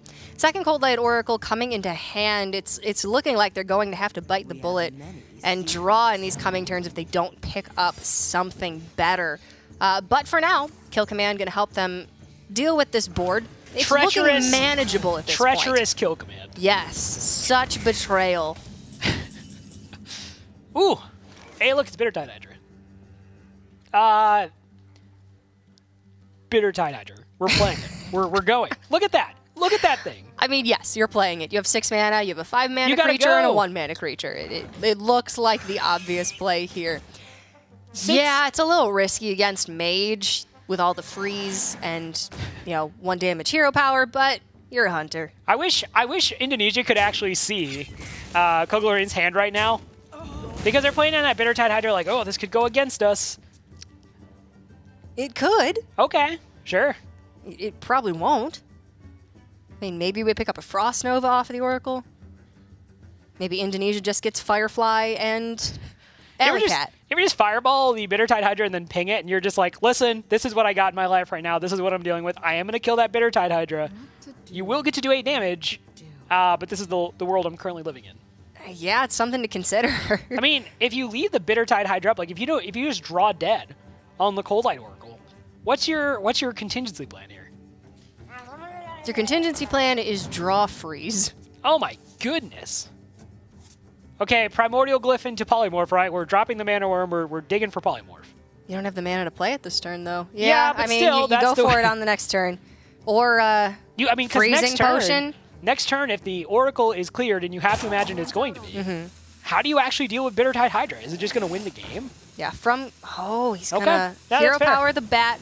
Now you're hoping that the Oracle or the Mana Worm go into the Hydra and you clear off with the Fireball. This is very smart. Oh my goodness. What's better than 1 overstated 5 mana cost card, you say? How about 2? It's Christmas in April. Por qué no las dos? As white people say. Oh, Cora, you know I don't speak Spanish. Oh my goodness. You have so many options here, and I actually do think there are a few different ways you can play this. I really just like jamming second Bitter Tide Hydra hero power. That is the most dominant play. Look at Koglarine's like, oh, what's going on here? How much do we want to assert dominance here? I Or think- do we just want to play Houndmaster and an Eaglehorn Bow? Either way you cut it, this is so much damage in hand for Indonesia. Come on, you can do it. They're timid. Can you blame them? I can't blame them, but I hope they arrive at what I know to be the correct... Oh my goodness, you didn't see 1 cleared. Oh my goodness, it's Lord of the Rings 2 Hydras. It's everything you wanted. To his credit, Koglorin doesn't look upset. No, this is... Koglarine's seen it all, man. You can't... You're not going to necessarily like get him. Like we saw, some players earlier on being kind of frustrated. Koglarine's like, well then. 2 Bitter Tide Hydras again. I see. This has probably already happened to him like 6 times. Just another average Friday. Yeah, just another day playing Hearthstone, and you can no longer say Heroes of Warcraft. It's redacted. Oh my God. goodness. Not like this. Dude, why me? Why do I place a curse on everybody that I Cora, hype? It's not time to evaluate your personal life. Let's just keep it focused on Hearthstone.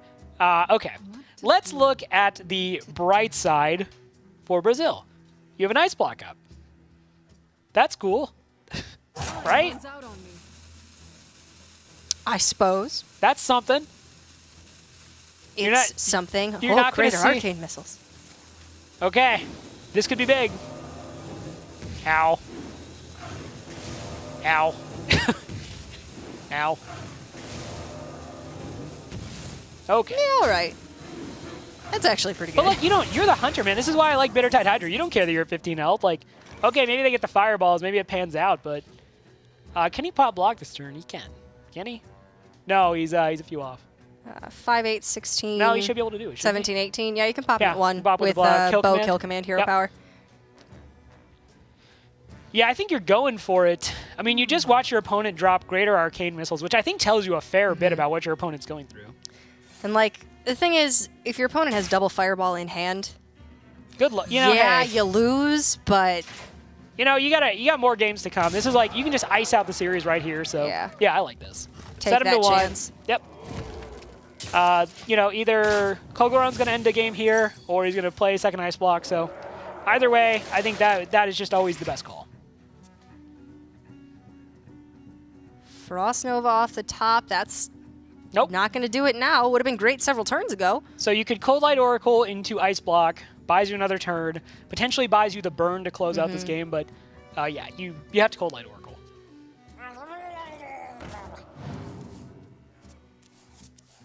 Oh, Okay. he gets it. So you get the ice block. I'd like to see does he want to play the Mana Orb here? It's possible he wants to play the Blood Mage Thalnos and go for...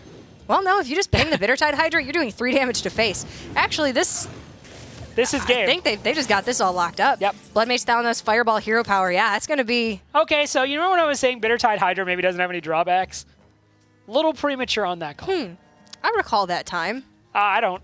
Short memory. I mean, Like sure. Why Like Kobe not? Bryant, just a short memory after each loss. I try not to think about it. But yeah, this is actually going to spell the end for Resdan at least, and it'll be up to the rest of the Indonesian squad, specifically Joth, to get it done. We're going to a game 4. Finally. Man, this is one of those things when you watch the VOD of this, you're like, well, I wasn't really playing around greater arcane missiles. Well, I didn't play around Cold Light Oracle top deck Ice Block. But That's okay. that's at least something you expect, Yeah. right? Like, you figure that's going to happen. Okay, well, Resdan going out and just playing his hand, but we know better. Kulgareen is going to turn this around, so hats off to him. That was certainly a tall order. That was 2 Bittertide Hydras on the board. It was a poor draw for Kaglorn. It was some really bad Primordial Glyphs, but stayed positive throughout that, and he got the job done. Yeah, he's laughing the whole time. You can tell his team is saying They're like, we got one, guys. encouraging stuff. It's like, it's just Bittertide Hydras. It's just a 5 mana 8/8. Yeah. Ping it, deal 3 damage to face.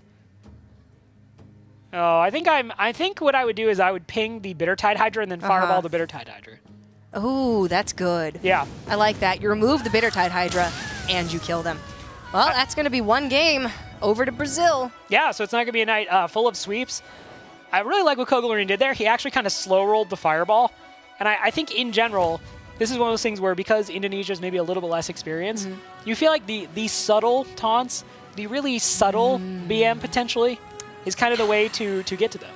You have to play for so many more weeks in this league. Sure. Is it really the time? I don't It's know. always the time. I don't know. Different, right. different folks, different strokes. But regardless, Yeah. Brazil gets their first win on the board. Really, really pivotal for them. Now they still have to get 2 more, but it's a foot in the door of attempting to reverse this match. Yeah, and realistically, that's what you want. You got to put the stop somewhere. You got to turn it around. And I said, Kogalarian is the guy who, he's coming in here. Statistically, he is the best performer. So glad to see him get that win. He can, be a boost of confidence for his team in their future matches in this series. Let's go on to match number 4, however. We see here it is going to be Legolas taking on Joth. Now, back probably a week ago, we were all talking on Twitter about how we were trying to pick which team we thought was going to win it all. Legolas hits me up on Twitter. He says, easiest money I would ever make would be betting on Brazil. This is a man who is confident. I listened. Yeah. I listened to him, and he can't let me down now. And unfortunately, Warrior versus Rogue, if it's a Quest Rogue and a Quest Warrior, is a tough matchup. It is really hard. The Rogue needs to draw poorly, and the warrior needs to draw really well. It's possible, but Legolas has quite a road to win this game. Yeah, I think Taunt Warrior is certainly one of the decks better equipped to deal with the Quest Rogue if the Quest Rogue really quickly gets to its win condition. But yeah, to your point, depending on how quickly it happens, it's an uphill battle. I mean, if it's a Pirate Warrior, this matchup just completely flips on its head. Yeah. Pirate Warrior is going to be one of the best matchups against Quest Rogue, but it's definitely not the most popular Warrior build right now, I feel. I mean, it's also possible that this is actually more of a Miracle variant of Rogue, and the play style of that is very different. So we'll have to see exactly how it goes. Surprised we haven't seen any Quest Rogue tonight. That certainly seems to be the flavor, at least on ranked play. You know, it's one of those things where I'm seeing like maybe every 5 games, 1 or 2 of them are Quest Rogue. Because realistically, the win condition is so straightforward. It really is. And unfortunately, it's a very high roll deck. It's very hit or miss, depending on how you draw early on. But if you get a good start, game's over by like turn 7. Yeah, you absolutely got to know what you're doing when you play that Quest Rogue. Got to know your mulligans. Those are all very important details. But let's take a look at a little bit more information about these players. So Legolas won the Copa America Season 1 Major in 2016 and finished in the top 8 at the Copa America Grand Finals in 2016. He plays for the Brazilian he plays Hearthstone for the Brazilian Esports organization Pain Gaming, along with Koglarine. And Legolas is known for playing well against Garrosh, Thrall, Rexxar, and Gul'dan because they are orcs. Makes sense. TJ facts are the best facts. TJ facts are great, and we've got some more TJ facts for the side of League of Game Joth. He's played professionally in chess, StarCraft 2, and Warcraft 3, and is looking to do the same for Hearthstone. Top 12 at the 2016 APAC Summer SEA Prelim, and earned 11 total HCT points. And he has so many accomplishments in other esports that TJ could not even begin to try to fit them on this fact sheet. We have limited amount of space, and Joth has a vast amount of experience in other esports. Yeah, just an absolute esports god, a legend. We are all mortals compared to Joth, and we will never, ever be good enough to sit in the same room as Joth. Though, I have to think that if Indonesia wants someone to close out the series, it's pretty fair. Probably Joth. Yeah. So we'll see how this goes again. It's going to be Rogue versus Warrior. You know, I want to point out, someone who's, got this mastery over multiple different esports titles, I mean, it really just shows you that there's that competitive mindset. There's a difference between liking a game and saying, like, oh, I play it a lot. Maybe I get a high legend finish. Maybe I'm going to try competing. Yeah. Versus a guy, who goes into a game and he's like, well, I'm here to compete. I'm going to find out the immediate way to win this game. And this is the thing. Like, he's still looking to get that breakout performance for Hearthstone. He's had it for Warcraft 3. He's had it for StarCraft 2. He's had it for chess. Will Hearthstone be next on his list? This is a great chance to prove himself. Just speaks so much to his mindset.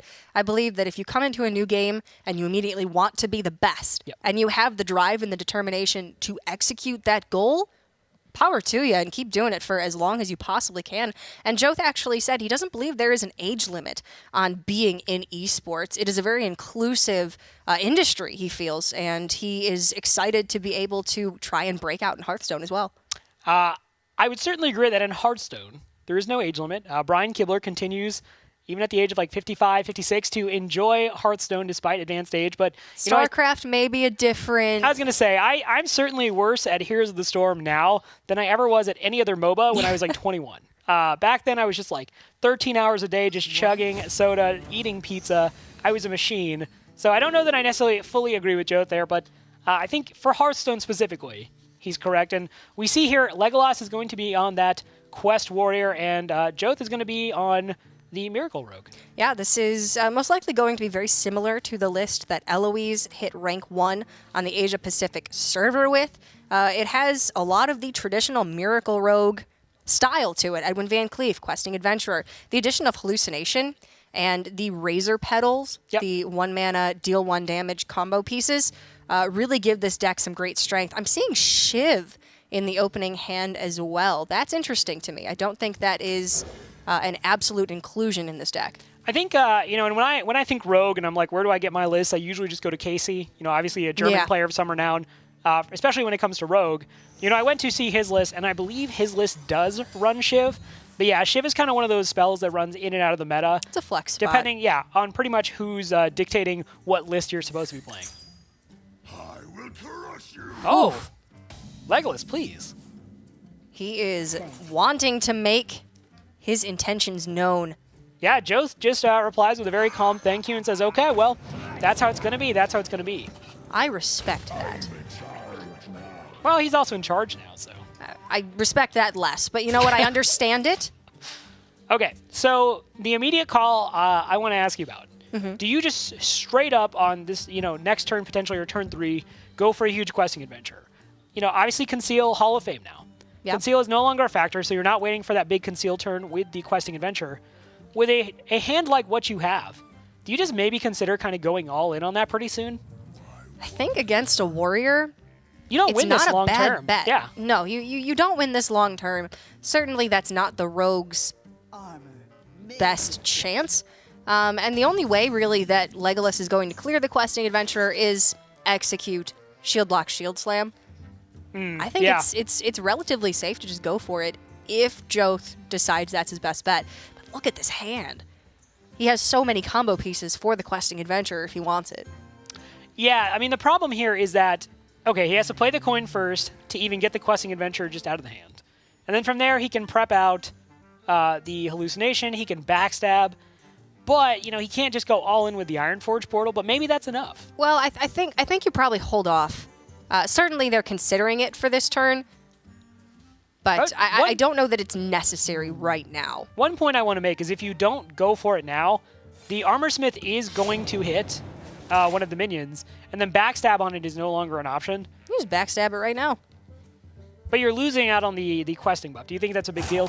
You're gaining the coin on next turn, which Sure. it would be the same thing as the backstab buff on the questing, so I think this is totally fine. Okay. And Indonesia doesn't want to give away what they have in their hand. Exactly. If they were to go full in on questing this turn, Brazil knows, okay, you've got like 2 cards in your hand right now, and 1 card from my class from Hallucination. Now I know exactly what I need to do to beat you. So I think there's nothing wrong with just waiting a little bit longer, biding your time. Yeah, this is what makes Rogue such a fun class, and when you talk to the Rogue aficionados of the Hearthstone Pro community, they'll tell you it's making these split decisions, and I will be the first to say, like, I got to Golden Rogue with like a 25% win rate. It was just, I was crawling through just a bed of nails to get there, but I finally did, and Rogue is one of those super fun classes because every game is different. Every game is certainly different. I will be the first to admit that Rogue is not my favorite class. Miracle Rogue in particular has been around for so long now that I feel like I've just seen it so many times. And it gets a little bit old for me. I did hit Legend with a Jade Rogue build last month. Yep. Very different than what we're seeing here right now. It's a fun deck list. It's a fun deck list. It's a good list. I don't think it's the best for competitive play right now. Miracle and Quest Rogue are certainly better, but let's just say I prefer the Quest Warrior in this matchup. Yeah, and I do say, I want to at least make the point that, yes, while there are some key Miracle components to this, and that playstyle feels similar, there are some new things in here to where, I want to point out, it's still, especially if you haven't played the deck recently, it is still a fairly new experience with the Razor, Petal Lashers, the one-mana spells, the hallucination, so I've been enjoying it personally, but I also totally see where you're coming from. It is definitely a different experience than pre-Ungoro Miracle Rogue. I think you kind of hate to see the damage go there. But yeah, this is an interesting situation now. Well, it's suddenly less interesting because Legolas, I'm pretty sure you just slam execute. In every universe. That's the perfect use of mana. It's the perfect 2-card combination. Yeah, Shield Block, Shield Slam would have been good too, but I'm not getting picky. Slam Execute is everything that you could possibly want here. And it is really going to hurt Indonesia. Yes, Cold Blood on your patches into Acolyte of Pain sucked, but patches Cold Blood wasn't going to be your win condition here. A giant questing adventure that your opponent can't deal with, that's going to win you the game potentially. You want to protect that. Acolyte of Pain, that was an Execute activator. You needed to get it off the board. Unbeknownst to Joth, slams in hand for Legolas. Yeah, and now you're suddenly thinking, okay, well, I have the Slam Execute if I really want it gone, but Legolas probably, considering the upside of playing that Bloodhoof Brave, just decides, hey, look, this is the problem. I'm just going to get rid of it now. I don't want it to get bigger and potentially spiral out of control. And now Indonesia is just kind of in a weird spot where, double prep, hallucination, Ironforge Portal, and now Razor, Petal Lasher. This would be a fantastic hand if Indonesia and Joth are able to pick up gadgets in Auctioneer. Yep. Or Edwin Van Cleef, but right now. Or Edwin Van Leaf. Edwin Van Leaf as well. Yep. He is fantastic. But right now it's a little sparse. There's not much that they really want to bite the bullet on because it makes Gadgets and Auctioneer weaker if they are to draw it. Yeah, it's one of those things where I actually don't mind just going for the hallucination. Maybe you get something off of it that allows you to actually like start doing something. I mean, maybe you get shield block, you draw into Yeah. better cards. Yeah, Grimy Gadgeteer is not bad. Yeah. I mean, it will buff the Razor Petal Asher. I mean, I think that's just a clear choice. You just need a minion on the board. Yeah, can't play it until next turn, but Yeah, that's unfortunate. But, you know, you did get a minion at least. Cursed mana. 4/3 body. It's the best that was represented of those three choices. Unfortunately, a lot of warrior class cards are very weak. Yeah, you're usually really just kind of gunning for the removal options for them. And since you don't really need removal options here, warrior not exactly the best class to be taking cards from.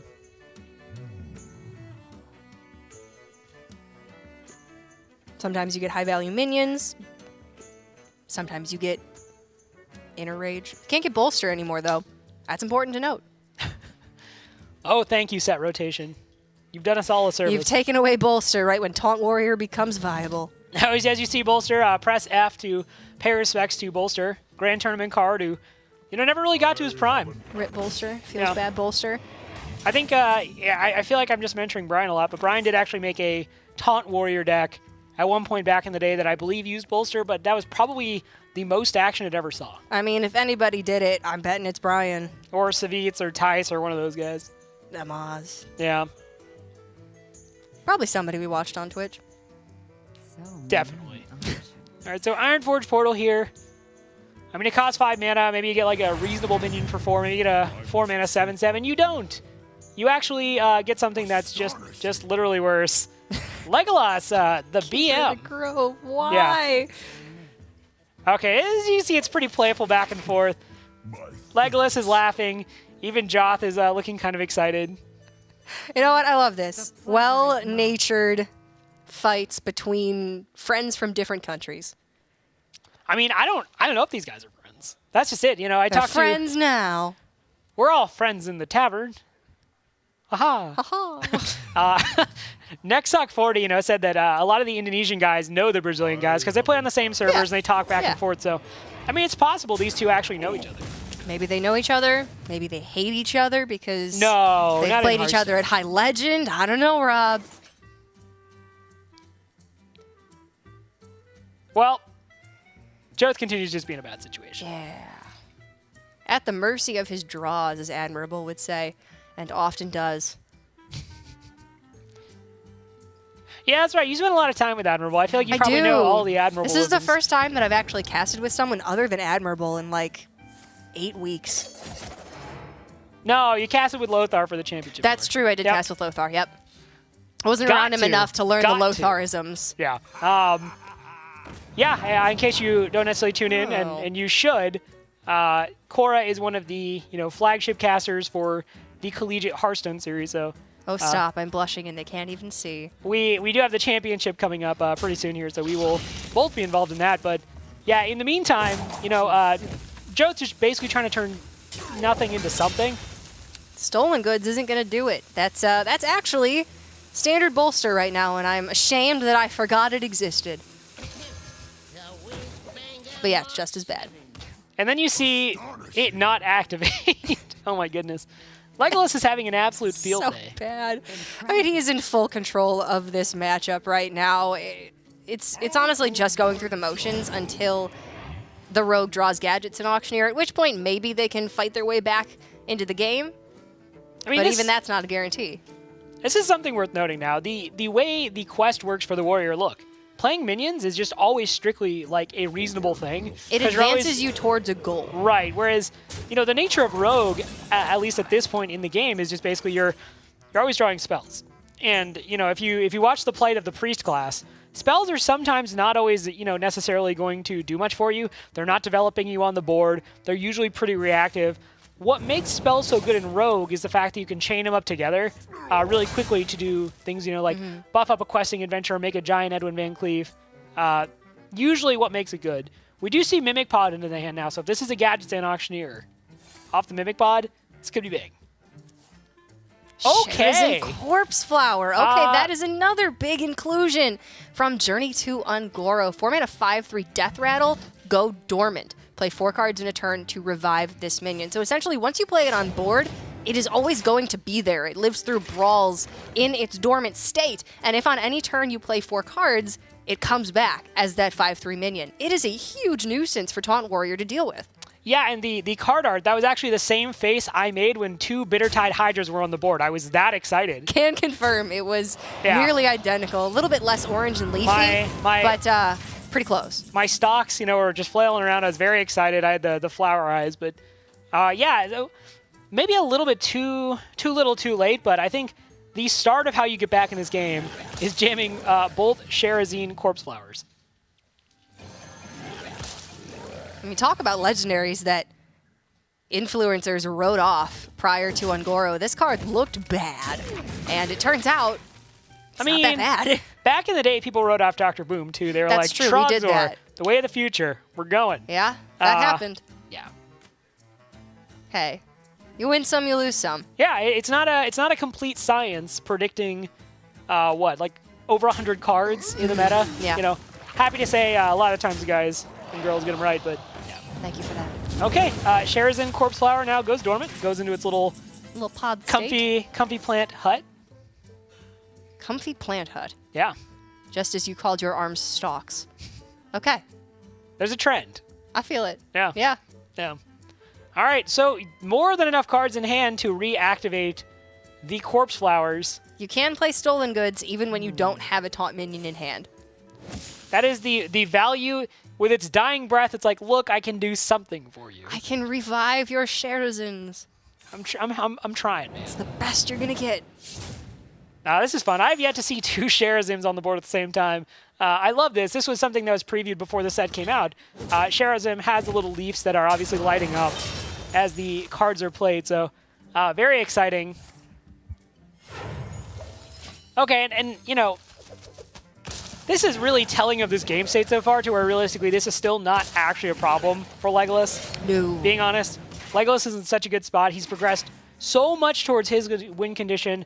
Again, Indonesia had to exhaust resources to bring those flowers back, and unfortunately, Sharazin Corpse Flower is not statted in a way that's advantageous to this particular situation. No, if Sharazin were to have come down earlier in the matchup, it can be very difficult for the warrior to have to repeatedly kill. But having come down so late, now Joth has no resources in hand. It's just not nearly as difficult to overcome, especially since now Legolas has access to Sulfuras, and that is what he was anticipating by playing the Alley Armorsmith this turn instead of the Curator, which he initially hovered over. Yeah, it's it was always looking grim though in this game, at least for Joe. So we see you can just kill him. Yeah, I was gonna say we just take the 33% chance, and all right, we have an ace match on our hands between Brazil and Indonesia. Brazil has climbed back into this after the heroics of Koglarine surviving the brutal double Bittertide Hydra onslaught, and Legolas, realistically, this is what the kids I would say would call freelo. I mean, that was just pretty easy. It was just like is that what the kids say, Rob? I hang out with. Are you hip with the young ones? I hang out with the Heroes of the Stormcasters a lot. And, yeah. I have a guy Dredd who's teaching me a lot of the nuances of being young these days. The youngisms. Yeah, but that is going to be a tied-up series. Very excited to go to our first ace match, at least in this studio. The European guys had 10 matches. They were bound to have some ace matches, but greedy. Yeah, we got some over here. All right, so ace match. Let's go ahead and take a look at the classes for this. All right, so Koglarine coming back online and Nexok 40. It's going to be the Rogue for Koglarine and the Warlock for Nexok. We actually haven't seen a Warlock up until this point, so this is going to be exciting. There is a Handlock variant that is around, as well as just a Discard Zoo variant. And then obviously for Rogue, Quest Rogue, I would say, is the most hotly anticipated deck that we would assume we would see, but we just saw Miracle Rogue for Joth. Yeah, Quest Rogue is certainly the new hotness these days. Like, the kids are all just enjoying Is that another bouncing minions. youngism? The new hotness? I'm really going for it. I can, I can't see keep Twitch it up. chat, but I can feel it. I'm rolling on it. They're yeah. loving this. Yeah, it's certainly the new hotness right now, but, it remains to be seen over time if that's going to be the deck that kind of comes out as dominant or if it's going to be the Miracle Rogue variant. But we once again see Koglarine and Nexoc 40. How fitting. The two captains, the two anchors, they want the ball. Let's go. And I think this is really just a very smart decision on part of both of these teams to pick what they consider to be their strongest players to play twice. It just makes sense. If you need somebody to come in at the last second and try to get that final win for you, you want it to be the person who's going to play the cleanest. And in this case, they're thinking it's Koglarine taking on Nexoc 40. Yeah, I mean, if we were to make a caster global team of you, myself, Soddle, and Raven, I'm going to want you to play the ace match every time because I 100% know you're the best player there. I'm not exaggerating. Soddle's going to hit me later. Wait, what? Wait. Wear the mantle well. But yeah, Rogue versus Warlock. No, it's just a compliment. I'm just so not used to that from you. Fair enough. Oh, God. Rogue versus cool. Warlock. Head in the game. Thank you. I'm back. I'm here. I'm present. I'm Ace young. match. And we're in the I've got game. this. Okay, we are in fact going to see the caverns below. Okay, so when you are looking to win with this deck, Cora, what are you looking for in the mulligan? In the mulligan, you're looking for pretty much exactly this. This is quite good. So play 4 minions with the same name, reward Crystal Core. Essentially, if you play a Stone Tusk Boar, if you Shadow Step it, then play it again. If you Gadgets and Ferryman it, then play it again. Youthful Brewmaster, play it again. You get the Crystal Core, 5 mana spell, all of your minions are 5/5. So in this case, Boar goes back, Swashbuckler is better for the bounce back effect because it has a battle cry. But eventually, if you've played Crystal Core, that Boar comes out as a 1 mana 5/5 charge. That is the point at which it is so difficult for the Rogue to lose the game if they've accomplished that early on. Yeah, that's a pretty good synopsis. From what you described, and realistically anyone who has played this against this deck knows, this deck, similar to old Miracle Rogue, is basically playing a game by itself while it tries to ignore you. It's just pulled up Solitaire in a little window, and it's trying to win the game and ignore you. And that's why aggro decks are realistically, at least right now, the only deck's type, I guess, that necessarily has a leg up. Because it basically says, no, you can't ignore me, I'm hitting you in the face. So again, aggro decks, right. as I've said before, aggro decks are... aggro decks are always very strong. I don't feel like people appreciate what we do enough. We keep the ladder clean. Aggro decks are very strong, but we're not seeing too much representation, and Goro has certainly slowed down the meta quite a bit. Yeah. With the exception of Quest Rogue, which actually can, after you've played 4 minions with the same name, use preparation to prep out the Crystal Core, and at that point, it's doing things it shouldn't be able to do, and then it hits you in the face for 5 a lot. Yeah. Okay, well, we see the decision by Koglarine to just go ahead and bring the dagger online and trade out that Flame Imp. That Flame Imp was representing too much damage over time. Ooh. This is a pretty unfortunate situation here. That Ravasaur Runt, if there's 2 other minions on the board, it does get an adaptation, but as we can see, there isn't, and I feel like you don't necessarily want to Soulfire here. What do you... Like, yeah, you have Malkazar's Imp on the board, but are you just Soulfiring face? I think, honestly, you might just have to Ravasaur Runt and go for the Pterodax on the following turn. This is a really bad hand for the discard Zoo Warlock. So Zoo does not use their quest, but did get the inclusion of the Lucari Fellhound, the Ravenous Pterodax, and then, of course, the Ravasaur Runt. So it does have really fantastic discard synergy now. Yeah. But this hand is just so stinking slow. You don't want 2 Soulfires in your hand. On the plus side, I don't necessarily want to undersell the situation. Brazil doesn't necessarily have anything amazing going on either. They basically can bring the Swashbuckler back to play it a 3rd time. So they still need 1 more effect. Cho'Gall is, for all intents and purposes, a dead draw here. Not only does the actual ability of the minion not do anything for you, realistically, its stats actually go lower. Yeah, you're never getting to turn 7 and wanting to play Cho'Gall. It's might as well just not be there at this point. So the Swashbuckler can come down for the 3rd time. Koglarine needs to find 1 more bounce back effect, either Shadow Step, Ferryman, or Youthful Brewmaster. so that he can play the Swashbuckler the 4th time. Yep. When that happens, you do complete the quest and get the Crystal Core. Yeah, it's going to be really on the Zoo player now to just go ahead and, go wide on the board, get minions that have a sizable amount of HP, and just start pushing the agenda. I actually really just like Soulfire here. If you drop the Pterodax, you drop it, but it looks like he does not, though. We saw the Soulfire no longer lit up, so Ooh. that would have been... That kind of sucks. Would have been great sooner. Yeah, Silver Warrior Golem, just high rolling that off of the... I mean, I say high rolling, but when I say that, I'm saying actually you can usually pretty strategically leverage it into being discarded. So accomplishing that would have put Indonesia in a way better position here. It's a calculated risk. Yep. And actually, if you're looking at this matchup, obviously the weakness of the Quest Rogue is, either a terrible draw of their own in the mulligan, or an aggressive deck. Zoo, it's slowed down a little bit with the addition of Lakari Fellhound, but it's still a rather aggressive tempo-based deck. It's like the tempo deck that's its old as time. Yep. And in theory, it should perform relatively well against this Rogue deck. The start, unfortunately, for Indonesia was just a lot slower than they wanted it to be. This is sick. Yeah, so Vanish is an inclusion that it's honestly just nuts to me. That's hilarious. Have you never seen this before? I've seen Vanish in the lists. I've never seen it No, you prepped on would turn use it 4. to use it to bounce it It's out awesome. there. Yeah. And it also shuts down the aggression from the Zoo build. Okay, that's sweet. Quite possibly the only comfort you take from this as an XOC 40 is that's one less prep that can potentially be used for the Crystal Core.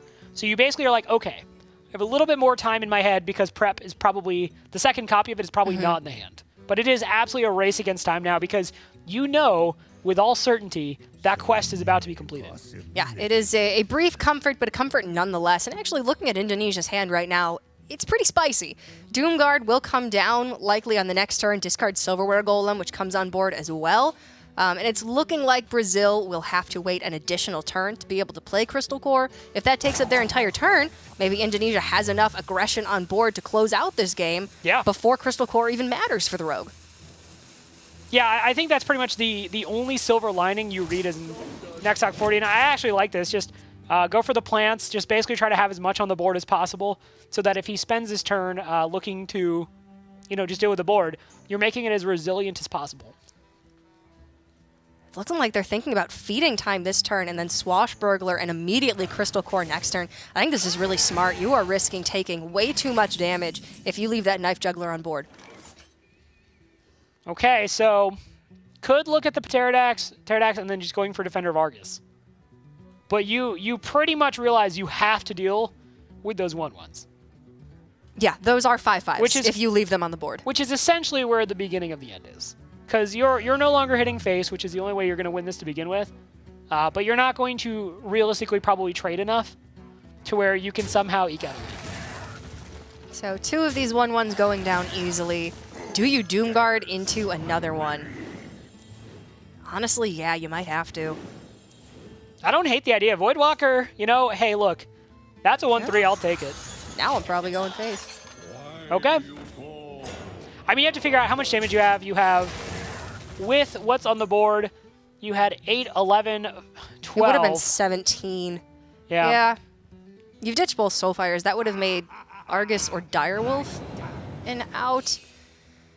It's such a tough call. There we see the Caverns Below is completed. So that is going to bring the Crystal Core into Kug'Larine's hand. The preparation actually is pretty big. Pretty important here because it allows Kug'Larine to be able to do something else this turn as well. Ooh, Glacial Shard. So that is a recent addition.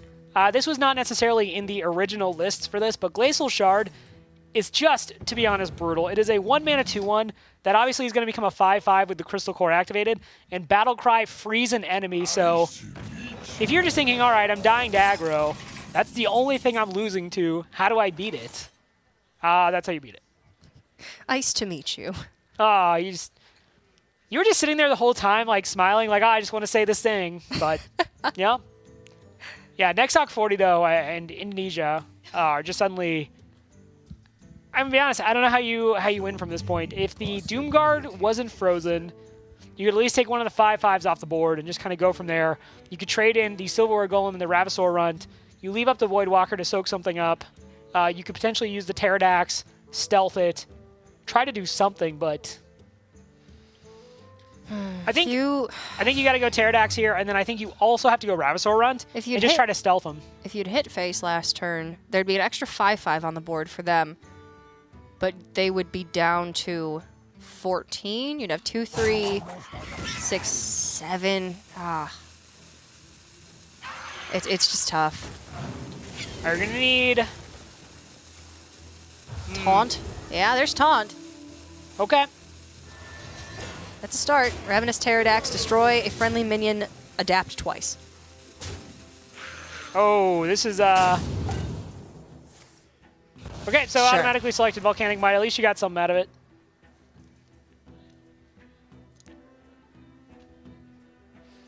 Okay, so from this point on, every minion played is a 5/5. Played or generated. All minions, period, are 5/5. Yeah, now we start getting to the point where, you know, somebody Southsea Deckhand, Stone Tusk Boar can come out, value trade, be bounced back by a Youthful Brewmaster, a Gadget's In Ferryman, Shadow Step. So this deck just, I mean, it really just fires on all cylinders and grinds you out if it doesn't just automatically kill you with 5/5s. Very smart on the part of Indonesia to kill the Glacial Shard. If that were to be bounced back and played again, Doomsayer would be permafrozen. So it was very wise of them to take that out. Just let Doomsayer attack. I just don't know that they have the power to race, especially with both Soulfires being gone. No, I definitely don't think the race is something you can win. But you can't win the trade game either. Yeah. So basically, the long and the short of this is now you cannot win.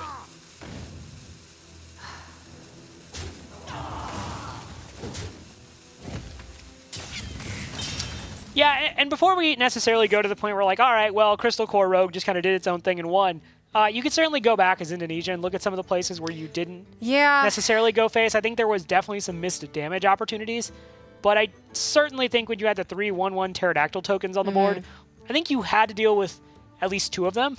The way that the draws panned out, I don't think it would have made a difference. Sure. But had they gone face for 5, put their opponents down to 14, there was the potential that like a Doomguard and a Direwolf Alpha could have finished the game. Evidently, they have neither of those cards, so I think it's a moot point, but yeah, it's unfortunate. It's really very unfortunate for Indonesia. I think I did see a Direwolf Alpha in the deck. Yeah, but I'm sure there's one there. Yeah. It's a staple of Zoo, to be sure. But yeah, Indonesia is just kind of trying to figure out, like, you know, is there anything we can do? And Koglarine just throwing it out there. And yeah, Indonesia is not super amused by that one. No, I can't imagine they would be. You know what? To their credit, they're going to play this one out. Now they are attempting to set up lethal with another Doomguard draw if Koglarine does not clear the board, but I think that's just going to be it. 10 more damage coming from hand. Hero power, 5, 10, 15, 20, 30. Yeah. Once Zoo's off the board, Zoo's not coming back. There's no implosions these days. You know, you're not running anything that allows you to get back on the board, so. All right, so 1/5 into 6 health, hero power. Well, you actually can't afford to hero power. You're at 10. You don't want to die to a top deck Doomguard. 5, 10, 15, 16. Huh.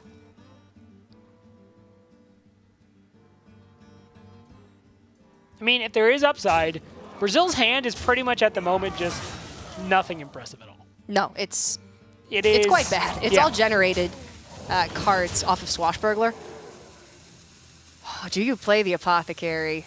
I mean, you do if you think that this board is going to get the job done, but if you even remotely think you have to play another minion... Okay, what goes ahead and errs on the side of safety. We see Koglarine thinking it over, but... I don't think it's going to matter, but... Yeah. Yep, that's going to be match point over to Brazil. Coming back from the very edge, a reverse sweep in their first match of this tournament.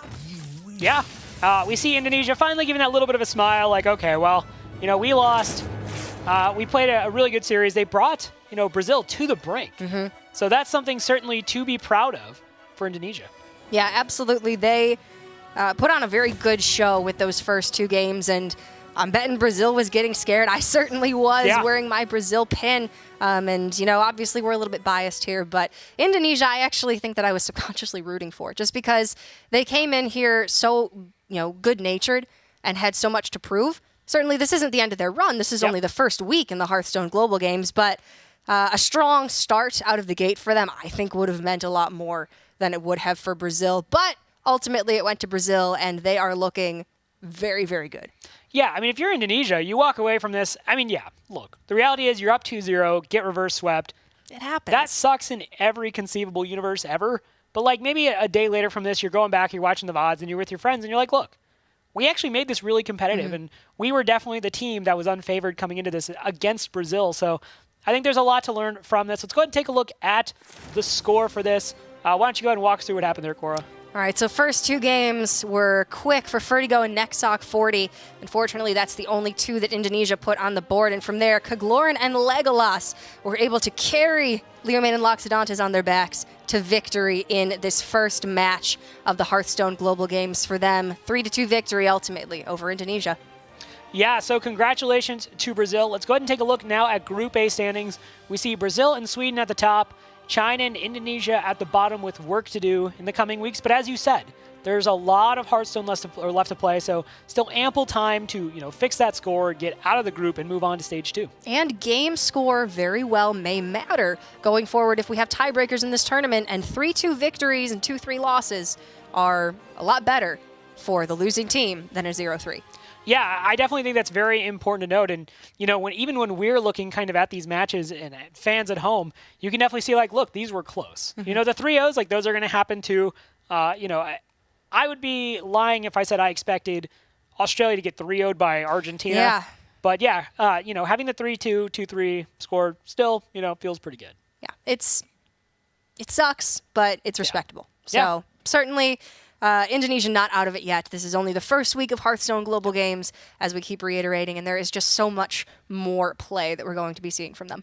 All right, let's go ahead and take a look at tonight's schedule here, how we got to this point. We saw Argentina at 3-0 Australia, as we mentioned. Certainly a lot from the guys down under to go home and think about, figure out how they right the ship there. And then Brazil managed to eke out a close win after a very dramatic series with Indonesia. Congratulations, Indonesia. Welcome to the big time. That was a great coming out to show the world what you're about. I think they have made quite a statement coming into this tournament, and I'm excited to see if they can pick themselves back up and really prove that Indonesia needs to be on the map for Hearthstone. But Brazil ultimately was able to eke that one out and did a fantastic job.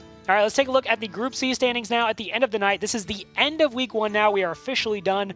Argentina and Russia at the top. I'm not really surprised by either of those scores. Like I said, Argentina, respectable team in its own right. A lot of high-level players. Russia, an absolute powerhouse. We will get our first look at Australia and New Zealand next week. Yep, and then Spain sitting at the bottom as well, but they have plenty of time to come back in. And of course, Brazil just took a 3-2 victory over Indonesia. Indonesia sitting at the bottom with China, have some work to do, but Sweden and Brazil picked up wins in this first week of competition. Yeah, really excited to see Bulgaria and Switzerland for the first time, see what those teams bring. I think for a lot of people, those teams are probably a little bit unknown, so we'll have to see what exactly they are able to bring to the global games. But yeah, this has been a very exciting Week 1. For all of us. Obviously, we only casted 2 matches, but I had a great time, Cora, and I'm looking forward to hanging out more with you as we continue to see what is not just a tournament, but realistically to me, a celebration of the greater Hearthstone community, all the various cultures and diversity that makes up the Hearthstone community. Want to give a shout out as well. Tune in on Tuesday, for us over in California. It's a little bit late at night. We can always watch the broadcast, but it does kick off at 1 a.m. PST, obviously for Europe, 10 a.m. CST. So go give Raven and Soddle a shout. They will be manning the desk that week. We'll try not to pick too much fun of Raven and Soddle over the next coming weeks. Certainly, they're great friends of ours. They're doing a fantastic job in the Polish studio for the first 2 days of this tournament every week. So incredibly excited to see just what this tournament has to bring. And like you said, I'm excited to see the teams that maybe people don't know quite as much about. The underdogs coming into this. Yeah. It is 48 countries from all across the world. And these teams all have something to say coming into this tournament. They have something to fight for. And I think certainly the powerhouses like Russia Russia and Germany. We have to watch those. Yep. But the little guys too. Belarus is in this tournament. Switzerland, Bulgaria, teams that we may know nothing about, like Indonesia, but have great players. Yeah, and we're going to have a chance to tell those stories in the coming weeks, but that is going to do it all for all of us here at Burbank, California. Thank you so much for tuning in, and we will see you next week.